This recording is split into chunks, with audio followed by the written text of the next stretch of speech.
జై శ్రీరామ్. అందరికీ నమస్కారం. వెల్కమ్ టు న్యూస్ అఖండ. నేను మీ కస్తూరి శ్రీధర్.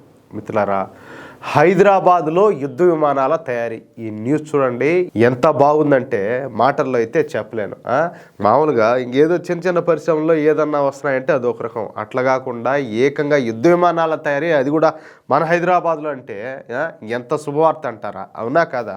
సహజంగా ఏదైనా వస్తువును మన దేశంలో కారు చౌకగా తయారు చేయొచ్చు. ఎందుకంటే మన దేశంలో లేబర్ ఖర్చు తక్కువ అన్నమాట, భూముల విలువ తక్కువ, అదేవిధంగా ఈ కరెంట్ ఛార్జీలు కూడా తక్కువ, పైగా నీటి సదుపాయం అనేది పుష్కలంగా ఉంటుంది. పైగా ఇప్పుడు మోడీ ప్రభుత్వం వచ్చినాక విదేశీ పెట్టుబడులకు సింగిల్ విండో పాలసీను అమలు చేస్తున్నారు. అంతేకాకుండా మన దేశంలో ఏదైనా పరిశ్రమను స్థాపిస్తే దానికి సంబంధించినటువంటి రా మెటీరియల్స్ను అందించడానికి, అలాగే రేర్ ఎర్త్ మినరల్స్ను అందించడానికి, స్పేర్ పార్ట్లను అందించడానికి మన నరేంద్ర మోడీ ప్రభుత్వం సిద్ధంగా ఉండాలి. ఇంతకుముందు ఆ ఫెసిలిటీ మన దేశంలో అయితే ఉండేది కాదు. అసలు ఇంతకుముందు ఎవడున్నా సరే ఈ పెట్టుబడులు ఏమైనా పెట్టాలని ముందుకు వచ్చే ముందు నాకెంతో చెప్పమని చెప్పేసి అందరూ కూడా చేతులు చాపుతా ఉన్నారంట. సరే చెప్పు, నువ్వు ₹1,00,00,000 పెడుతున్నావు, ₹1,00,00,000 పెట్టి పెట్టుబడి పెట్టి నువ్వు కంపెనీలు పెడుతున్నావు అంటే నీకు లాభం రాకుండా ఉండదు కదా.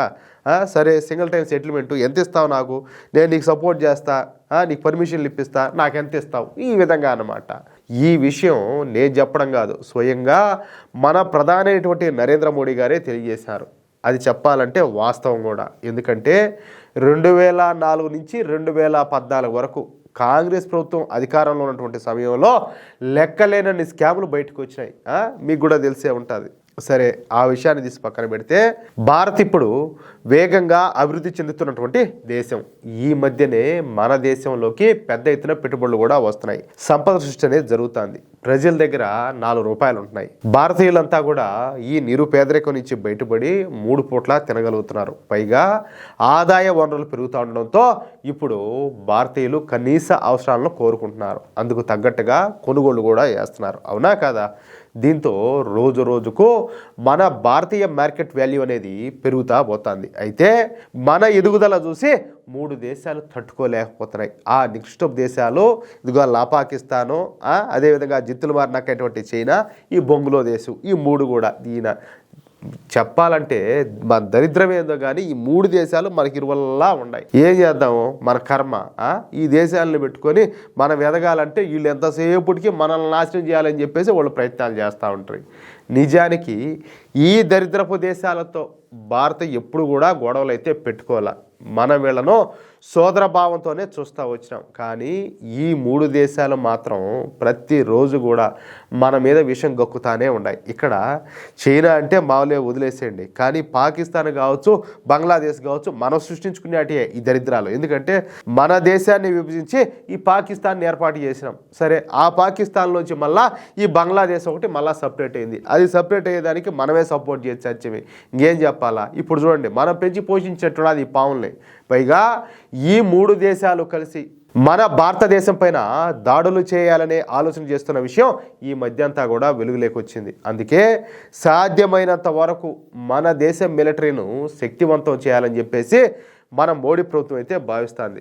ఈ క్రమంలోనే మన సైనికులను నిమిషాల్లోనే సరిహద్దుల దగ్గరకు చేర్చేందుకు వీలుగా 80 మిలిటరీ ట్రాన్స్పోర్ట్ విమానాలను కొనుగోలు చేయాలని చెప్పేసి మన నరేంద్ర మోడీ ప్రభుత్వం ఒక అద్భుతమైన నిర్ణయానికి అయితే వచ్చింది.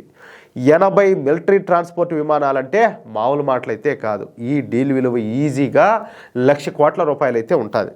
అందుకే ఎప్పుడైతే మన కేంద్ర ప్రభుత్వం 80 మిలిటరీ ట్రాన్స్పోర్ట్ విమానాలను కొనుగోలు చేయబోతున్నాము అన్న విషయాన్ని మీడియాకైతే తెలియజేసిందో, ఆ వెంటనే లాక్హీడ్ మార్టిన్ అనేటటువంటి సంస్థ రంగంలోకి దిగింది. సహజంగా లాక్హీడ్ మార్టిన్ సంస్థ గురించి ఎక్కువ మందికి పెద్దగా తెలిసే అవకాశం లేదు.